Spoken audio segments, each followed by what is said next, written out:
Assalamualaikum Pak Haryadi. Waalaikumsalam. Waalaikumsalam warahmatullahi wabarakatuh ya Pak. Ada tamu kita, kedatangan tamu yang tidak biasa juga.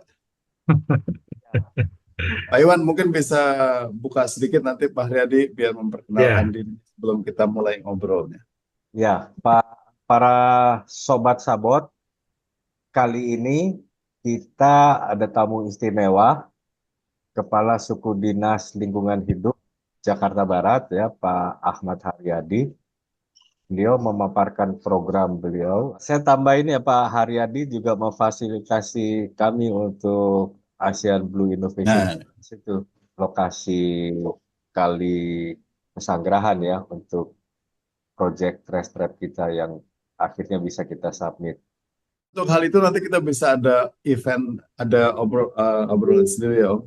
Mangga Pak Haryadi mungkin baik. mau introduksi.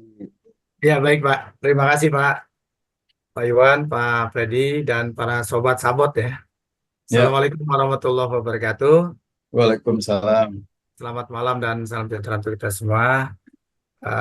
Rekan-rekan sobat sabot yang berbahagia, malam hari ini suatu kebahagiaan saya bisa ikut bersama obrol-obrol ya, santai berbobot di malam hari ini.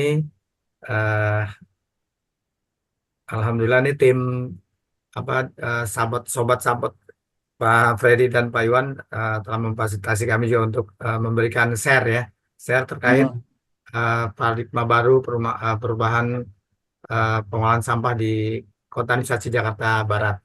Baik, ya, langsung saja ya Pak. Ikan cepat, ikan gabus, ikan ya, lele, ikan cepat lebih bagus. Jadi saya cakep. mengawali dari isu lingkungan ya Pak.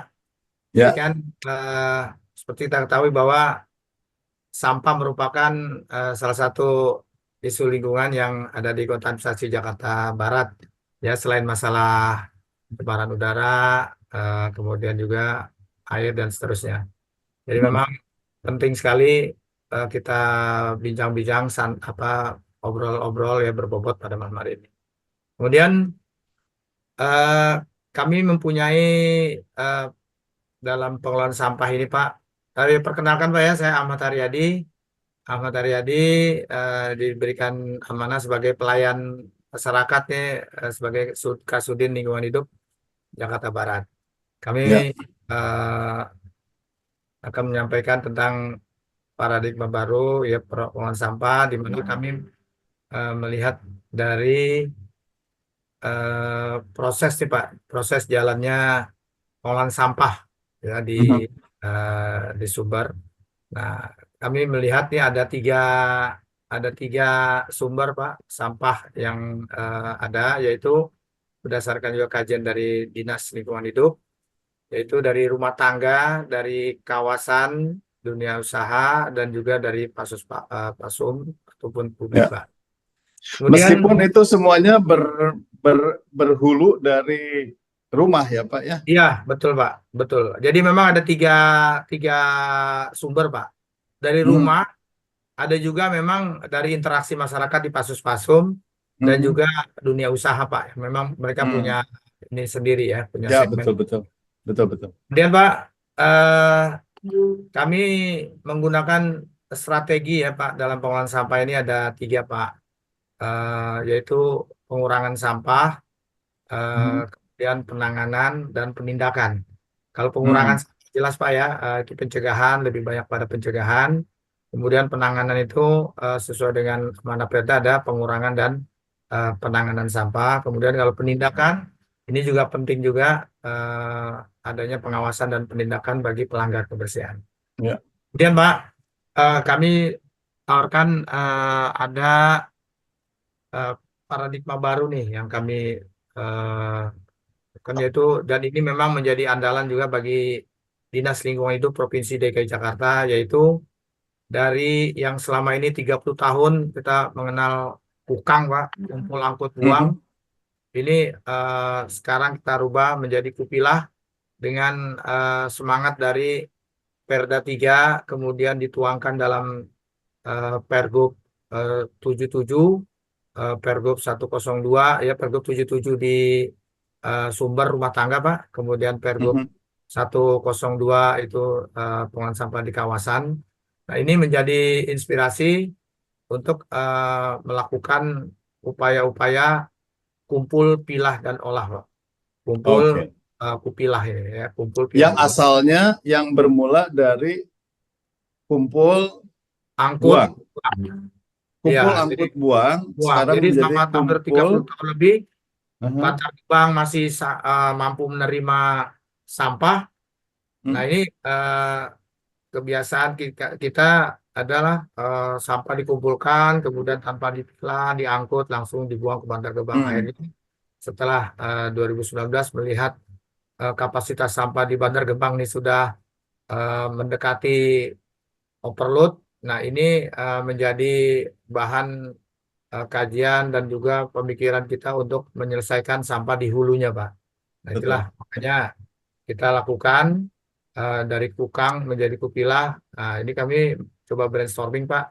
Mhm. Sampah organik, Pak ya. Kita mengenal yang lebih eh, biasa kita mengenal adalah sampah organik, sampah anorganik, sampah residu, dan juga Mhm. B3. Nah, kami lebih kepada yang menjadi tugas ya kami di lapangan, yaitu menyelesaikan sampah organik ini, Pak. Nah, seperti kita ketahui, kalau sampah organik ini adalah eh, yang mudah dilakukan adalah membuat kompos, Pak. Nah, kompos Ya. ini memang lebih kepada daun-daunan, pohon, Pak, itu dimasukkan dalam bak kompos ataupun juga bisa dimasukkan dalam lubang resapan biopori, Pak. Jadi ketika kita Mhm. di rumah tangga, di rumah, kita bisa membuat lubang biopori. Nah, ini salah satu juga kita bisa membuat kompos dari bak komposnya, tapi bisa juga dari lubang resapan biopori. Kemudian ada lagi yang kami juga lakukan adalah dengan ekoenzim, Pak. Nah, ekoenzim ini Ya. adalah membuat bakteri probiotik yang dilakukan, Pak, dari sumbernya dari buah-buahan. Ditambah juga, Pak, ada stimulus itu dari apa eh, gula aren, Pak ya, gula aren Betul. dan juga air. Nah, ini tiga komponen ini kalau dalam teori pembuatan ekoenzim ada 10-3-1, Pak. Jadi 10 Ya. air, 3 eh, ininya apa buah-buahan, nah satu komposisinya, Pak. Komposisi Betul, satu betul. aren. Pak Haryadi, saya Ya, itu menggunakan produk ekoenzim, Pak. iya. Oh ya, terima Ya, kasih, Pak. jadi saya punya shampoo ekoenzim. Iya, Pak. Wah, keren. Heeh. Ya, kemudian pupuk juga saya pakai ekoenzim. Saya sempat tergabung di dalam komunitas ekoenzim Indonesia.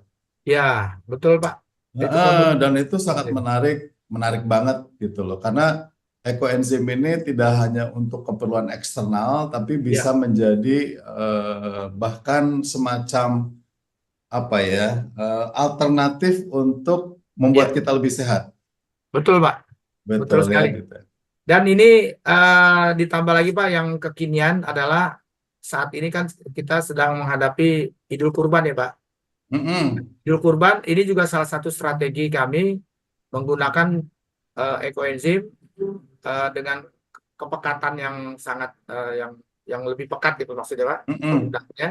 Ini kita akan untuk menghilangkan bau, Pak, untuk Oh menghilangkan bau, betul, ya, menghilangkan bau apa bagus. bau limbahnya, Pak. Oh ya. Bau limbah, penanganan limbah, pasca dari pembersihan dan sebagainya. Mhm. Termasuk juga Pak. kita mencampurkan dengan ini, Pak, ekoenzim di lubang tempat pembuangan kotoran dan juga darah dan Ya. sebagainya itu kan kita Mhm. berikan juga ekoenzim sehingga nanti menambah kualitas eh, di saat 3 bulan kemudian lubang itu digali. Nah, ini akan menjadi pupuk organik yang berkualitas. Ya, Itu Pak Haryadi, ya, untuk kegiatan pembuatan ekoenzimnya ini dikelola oleh ya. Penggiat Pak, Pemda, penggiat lingkungan. penggiat-penggiat. Oke, Dan ini pasti penggiat-penggiat dikenal oleh Pak Freddy juga nih. Penggiatnya kan di Jakarta belum. ah, banyak Tapi itu penggiat. itu di bawah koordinasi dari dinas juga untuk dalam Ya, pemanfaatannya. sekarang sudah menjadi andalan juga bagi Dinas Lingkungan Hidup. Oke. Tersebar di 5 wilayah kota, termasuk di Pulau Mhm. Seribu, 5 kota dan 1 kabupaten. Ya. Nah, ini mereka sudah punya komunitas, Pak, seperti yang Pak Freddy Oh, tadi. keren. Ya, ya. Demikian, Pak. Lanjut, Mantap, Pak. mantap. Siap. Alhamdulillah. Nah, sampah organik juga kami lakukan juga dengan diolah menjadi maggot, Pak. Jadi maggot memang punya spesifik. Ini semua jenis makanan dari olahan masak, Pak. Kalau itu yang lebih sempurna, maggot tuh suka dengan dari sampah olahan makanan, olahan yang Wah. sudah dimasak. Ya, seperti dari restoran ya, Pak. Ya, termasuk Mhm. juga roti, buah-buahan ya, dan seterusnya. Nah, ini prosesnya memang maggot ini kalau mau dikembangbiakan, kami ada 2 cara, Pak. Cara yang pertama, kami membuat rumah maggot. Kemudian dari rumah maggot itu kan ada maggot yang dewasa. Ini yang Mhm. makan makan yang makanan dimakan oleh maggot dewasa. Mhm. Kemudian dalam tempo jangka waktu tertentu sudah hitam, ya mulai hitam. Kemudian kita pisahkan nanti menjadi lalat.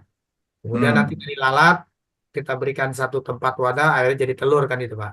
Ya, Nah, betul. sirkulasi lagi dari telur itu nanti makan lagi bubur, makanan yang dibuat bubur, dan akhirnya menjadi dewasa lagi.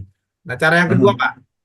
Nah, cara yang kedua ini adalah kita rumah maggot yang punya rumah maggot ini ikut berkontribusi memberikan maggot-maggot dewasa untuk menghabiskan makanan ataupun organik ya di tempat lain.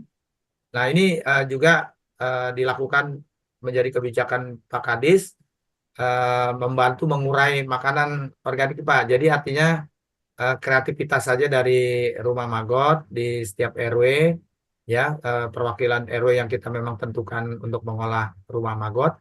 Nah, ini berikan kepada lingkungan yang sekitarnya. Nah, Mhm. setelah sudah habis makanannya, kasih lagi makanan, kemudian sampai akhirnya menjelang sudah mau mati, ya kan, baru diambil lagi, Pak. Diambil lagi, Mhm. ganti lagi maggot dewasa. Nah, ini memang proses yang dilakukan sebagai strategi saja agar pengurangan sampah juga banyak, Pak. Gitu. Mhm. Nah, kemudian ada lagi, Pak, ya dengan cara komposter ya, Pak. Nah, Ya. komposter ini memang ada 2 tipe. Jadi kan ada sampah organik yang memang jenis buah-buahan, ada jenis sayur, dan juga Mhm. ini dipisah supaya apa ada hasil yang eh, supaya lebih lebih terlihat kualitas dari komposter tersebut. Nah, ini Mhm. biasa dicampur juga dengan mikroorganisme, Pak. Ya. Nah, lanjut. Nah, ini yang kokopit ini yang memang kami sedang merencanakan, Pak. Mhm. Dari Bung Ahsan, ini sudah punya mesinnya, tapi tinggal dipraktekkan aja nih yang belum nih, Pak. Nah, kami Ya, sedang menunggu kokopit. Kokopit ini memang bisa menjadi nanti media tanam dan betul. juga bahan-bahan keperluan lainnya, Pak, ya, otomotif dan sebagainya. Nah, ini yang Betul. menjadi harapan kami ke depan. Kami akan lakukan ini, Pak. Nah, Mhm. termasuk yang sedang kami rintis juga adalah pakan ternak, Pak. Di sini Mhm. hadir Bung Sofyan ini, beliau penggiat pakan ternak. Nah, ini akan kita lakukan, Pak. Semua jenis organik ya, khususnya food waste makanan. Ini juga sama juga dengan maggot. Ada korelasi, Pak. Jadi pakan ternak ini salah satu sumber utamanya itu adalah dari maggot juga, Pak. Jadi artinya kalau kalau kita membuat sampah yang dari termasuk composting ya, Pak. Jadi racikan dari tiga dari baik itu dari komposter, composting, kompos, komposter, maggot, dan ekoenzim. Maaf, 4 Pak. Nah ini Ya. racikan ini itu menghasilkan nanti pakan ternak Pak. Oh, Nah, mantap itu ya. yang ya pakan Ya. ternak ini, dan memang ada teknik-teknik tertentu Pak untuk Ya. bisa menjadi pakan ternak. Dan kami sudah buktikan Pak di asrama dinas lingkungan hidup Pak, kami ada membuat off taker domba Pak. Jadi domba masih belum dewasa kita piara, kemudian tadi yang pakan ternak ini bisa ada off takernya gitu Pak, termasuk juga dari ikan gitu kan Pak. Ya. Ya. Dan peternak lainnya. Nah itu Pak yang kami lakukan, yang real yang dilakukan oleh kami. Nah, Pak selanjutnya, Haryadi, ya Pak. sebelum ke detail lanjutnya Pak Haryadi, ini kan programnya itu adalah merubah perilaku ya Pak ya. Ya, Merubah betul. perilaku dari hanya sekedar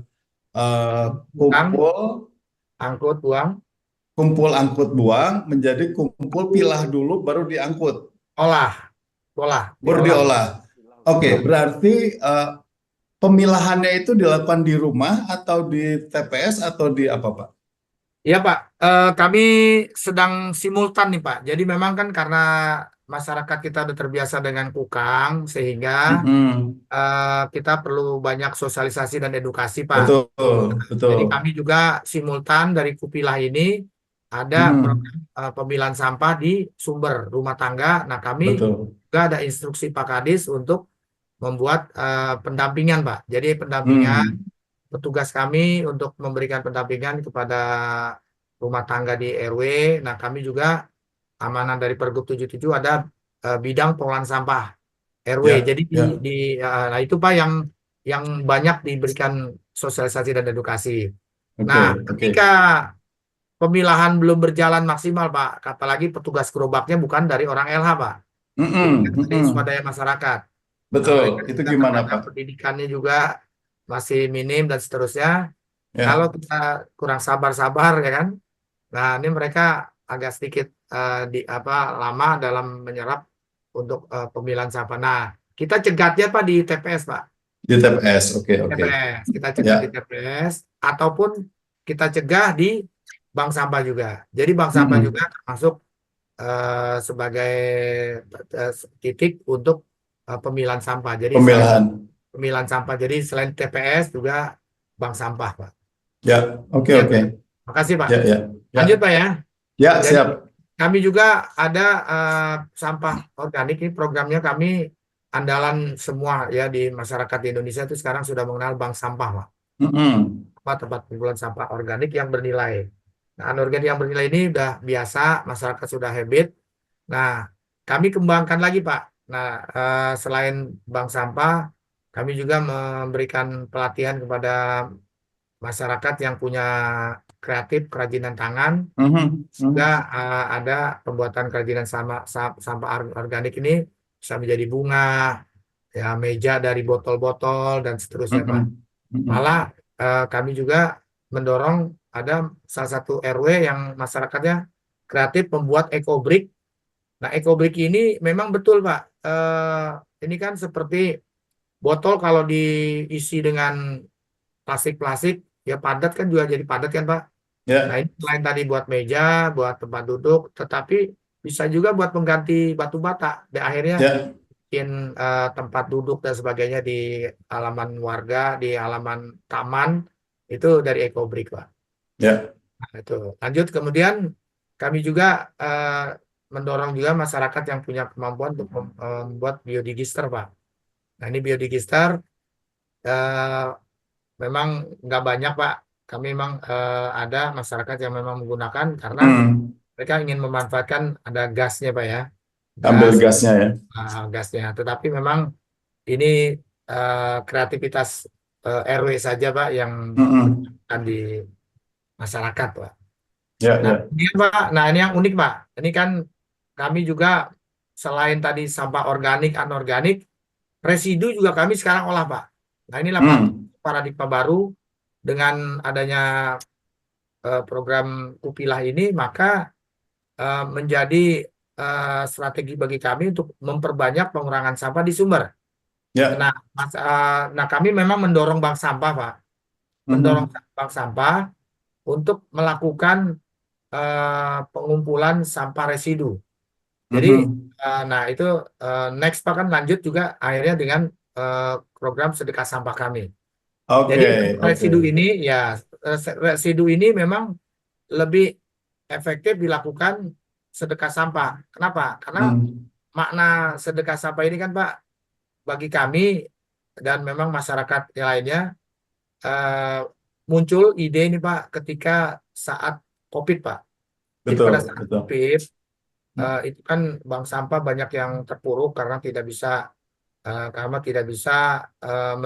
masyarakat tidak bisa keluar, akhirnya Hmm. sampah tidak masuk. Nah, ketika petugas bank sampah kreatif menjemput bola, nah mereka tuh sudah bisa melakukan apa pengumpulan sampah. Nah, sampah yang diambil dari warga itu tidak dibayar. Nah, Mhm. menjadi makna sedekah sampah yang dimaksud. Yang kedua, Oke. petugas juga melakukan melakukan pupilah. Ini juga baik itu yang bernilai maupun tidak bernilai. Kalau bernilai kan itu bisa ada nilainya, tetapi yang tidak bernilai, nah mereka juga harus melakukan. Nah, ini sedekah Hmm. yang Hmm. dilakukan oleh mereka, oleh petugas. Nah, termasuk juga ketika dilakukan pengumpulan, ternyata ada yang bernilai. Nah, bernilai ini kalau bagi bank sampah juga ataupun bank sampah yang ada di masjid, yang ada di sekolah gitu kan Pak. Hmm. Ini juga Hmm. kadang dimanfaatkan untuk kegiatan sosial dan ibadah. Nah, inilah Hmm. Bagus. makna makna sedekah sampahnya Pak. Nah, Pak Haryadi, saya ya Pak. tanya lagi, Pak. Iya Pak. Jadi kalau umumnya itu bank sampah membeli, ya Pak ya, Iya membeli betul. sampah-sampah botol plastik khususnya Betul bagi Pak. penyetor. Dari Betul. ada yang menyetorkan, kemudian dia hitung entah berdasarkan kiloan, entah berdasarkan per unitnya, itu mereka Iya, hargai ya Pak ya. betul Pak. Kalau yang di programnya Pak Haryadi ini enggak Pak ya? Iya, kalau yang di program kami ini ketika sedekah sampah dilakukan oleh baik itu bank sampah di masyarakat ataupun di sekolah ataupun di Hmm. tempat ibadah, ini mereka umum Pak, mengambil dari Hmm. rumah tangga itu secara Hmm. umum, ya kan? Nah, Ya, kalau yang tadi eh, mereka dapatkan botol-botol, nah ini kan nanti bank sampah dapat mendapat nilai. Kemudian hmm. kalau yang tadi dikumpulkan plastik-plastik, nah ini kan tidak laku nih Pak, tidak laku Ya. di bank sampah ataupun di off-taker lainnya, maka inilah yang nantinya dikumpulkan oleh petugas ya, petugas untuk diserahkan kepada ataupun disedekahkan kepada Sudin LH ya nantinya inilah yang menjadi cikal bakal sampah residu, Pak. Nah, Ya. residu ini akhirnya kita dengan kondisi saat ini Pak Kadis punya kebijakan eh, pengelolaan sampah RDF, maka Mhm. eh, residu-residu tadi Pak yang sampah plastik, sampah saset ya Pak, styrofoam, Mhm. sedotan, tali rapia dan lain-lain sejenisnya. Nah, ini yang kita kelola Pak dan kita Mhm. berikan kita angkut ke TPS 3R. Jadi tidak Ya. lagi di Bantar Gebang Pak, tidak ke TPA Pak. Nah, Oh, gitu. Nah, itu yang menjadi inovasi dan ini memang butuh sosialisasi yang masif karena Betul. masyarakat kita juga tidak terbiasa. Tidak Betul, terbiasa. betul. Sekarang memang sudah masif mencari yang bernilai saja, Pak. Ya, ya, Jadi, ya. ketika yang tidak bernilai, seperti ketika di bank sampah sendiri, saya bilang itu label-labelnya jangan dibuang. Nah, itu Hmm. masuk sampah residu yang akan kita kelola. Nah, kita Ya, sampai seperti itu, Pak. ya, Nah, ini ya. secara simultan kita lakukan, baik itu di warga masyarakat, kami punya Mhm. dua asrama, kita jadikan sebagai model, kemudian di Mhm. perkantoran juga kami lakukan, dan Pak Wali Kota juga mendukung gerakan sedekah sampah ini Hmm. menjadi bagian dari tugas ASN, Pak. ASN dan Bagus, Pak. PJJ, begitu, Pak. Kebijakan Pak Gubernur, Pak Kadis, selain di TPST Bantar Gebang yang dikelola oleh UPST Bantar Gebang ini punya pengelolaan sampah RDF yang besar. Nah, kami di tingkat kecamatan, Pak, sesuai dengan amanat eh, Pergub, Perda dan Pergub tentang RIPS, Rencana Induk Pengelolaan Sampah, maka di setiap kecamatan minimal ada dua, Pak, ada dua TPS 3R. Nah, TPS 3R ini sekarang lebih banyak mengelola sampah residu tadi, Pak, yang RDF tadi. Nah, itu, Pak. Jadi Produksi ketika RDF. masyarakat melakukan pemilahan sampah, udah nggak bingung lagi. Ya. Ada off-takernya diterima di TPS 3R, Pak. Dan Dan itu sangat membantu beban dari Bantar Gebang ya, Pak ya. betul, Pak, sangat membantu, Pak. Betul Ya, sekali. ya.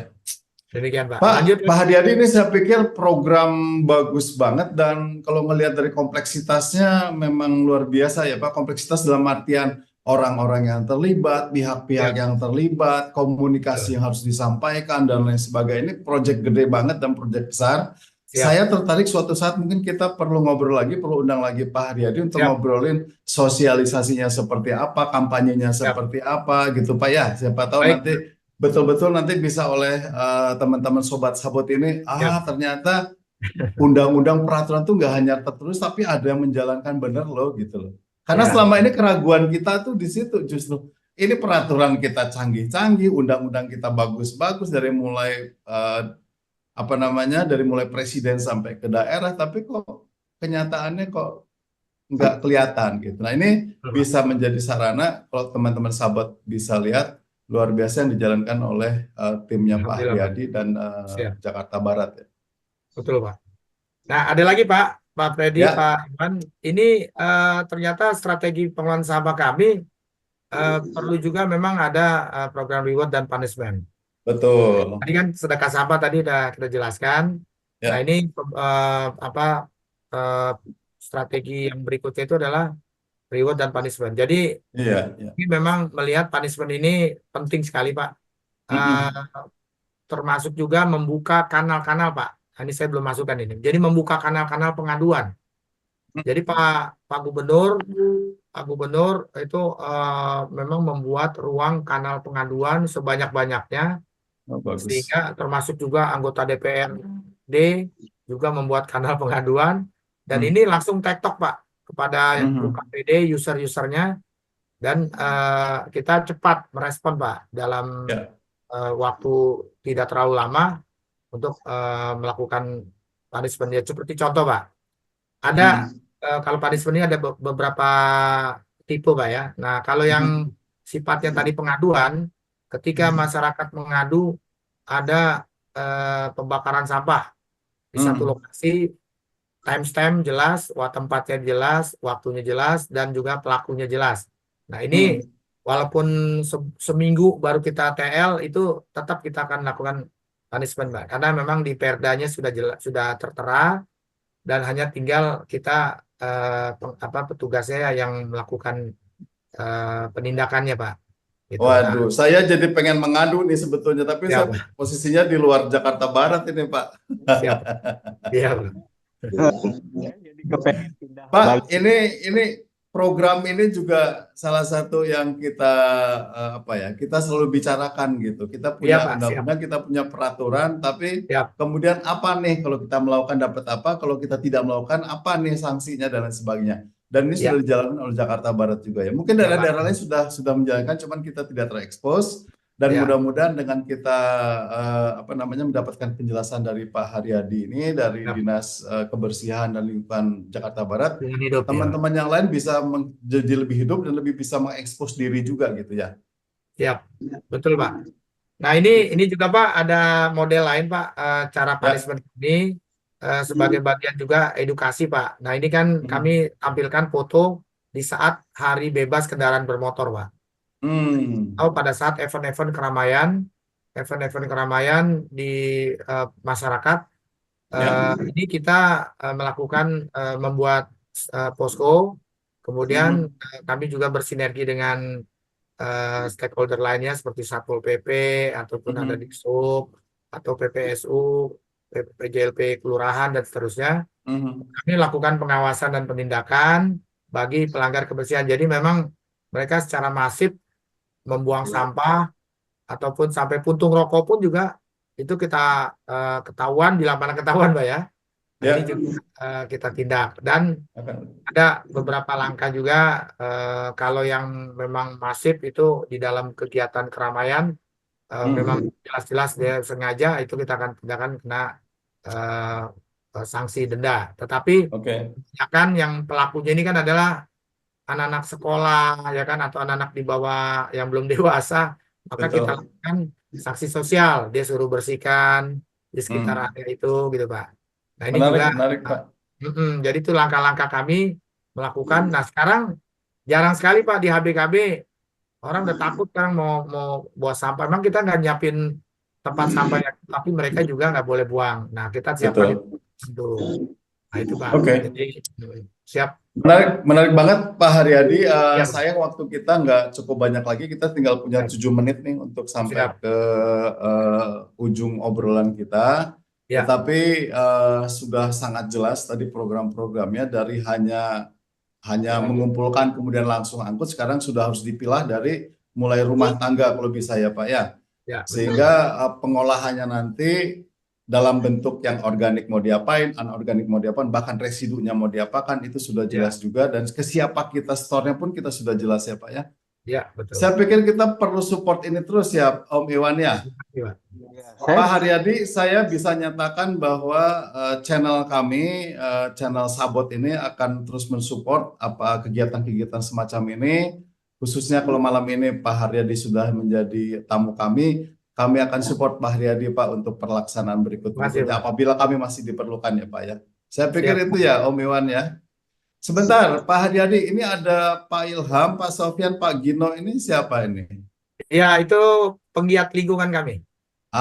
Oke. Selamat bertemu nih. Pak Ya, Sofyan, Pak Pak Ervan Gino, juga. Pak Ilham. Ya betul Pak. lingkungan ya. Saya Kapan-kapan mungkin kita perlu ada tayangan obrolan lain lagi dengan yang langsung pegiat lingkungannya ini ya Pak ya. Ya siap. Oke. Om Iwan, saya pikir gitu Om Iwan. Menarik banget ini. Kalau kita terusin nggak akan selesai nih Om. bayangin Singapura. Ya? Udah hampir kayak Singapura. Iya, betul-betul. Mudah-mudahan nanti kita bisa juga punya kesempatan dan diperkenankan untuk melihat salah satu spot-spot apa yang dilakukan oleh Pak Haryadi dan timnya ya Pak Iwan ya. Sehingga kita bisa juga sampaikan di tayangan kita ini yang kemarin kita obrolin programnya, ini kenyataan yang sudah dijalankan dan lain sebagainya. Gitu Pak Haryadi ya. Siap, terima kasih Pak.